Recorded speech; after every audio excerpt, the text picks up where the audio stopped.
4 места повисоко, но без реално подобрување на индексот на перцепција на корупцијата на транспарентност. Македонија минатата година е рангирана на 84-та позиција меѓу 182 држави.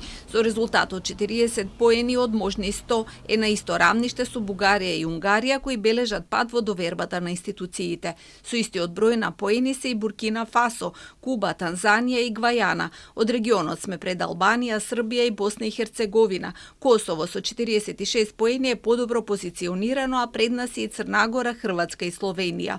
Фактот дека резултатот е идентичен со минатогодишниот за председателот на Транспарентност Македонија покажува дека нема суштински напредок во борбата против корупцијата, иако минатата година ни одело подобро од 4 други држави. Клучните системски проблеми и понатаму остануваат неуспешните и недовршени реформи во судството и обвинителството, кои не успеваат да обезбедат ефикасен, независен и одговорен правосуден систем. Дополнително, случувањата поврзани со поранешната председателка на Државната комисија за спречување на корупцијата сериозно ја наруши довербата на јавноста во институциите задолжени за борба против корупцијата.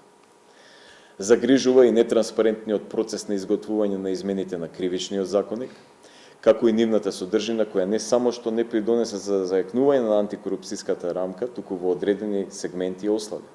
За него овие резултати испраќаат јасна порака: без вистинска политичка волја, транспарентни процеси и отчетни институции, државата ќе остане заглавена во стагнација. Укажува дека борбата против корупцијата мора да се третира како врвен државен приоритет, а не како декларативна заложба. Истражувањето покажува и дека корупцијата се влошува на глобално ниво. Драматично се намалил бројот на земји кои имаат повеќе од 80 поени, ниво кое укажува дека јавната управа во таа земја е чиста. Пред 10 години такви земји имало 12, а годинава е само 5. Особено е загрижувачки трендот на влошување во САД, Канада, Нов Зеланд, Обединетото кралство, Франција и Шведска, кои некогаш беа сметани за лидери во борбата против корупцијата. Иако бележи благ пад, Данска останува прва на листата со 89 поени. Пред Финска, Сингапур и Швајцарија, кои се соочуваат со критики за олеснување на движењето на валкани пари. Најниско на листата се Јужен Судан, Сомалија, Венецуела, Јемен, Либија и Еритреја, држави во кои корупцијата е длабоко вградена во политичкиот и институционалниот систем.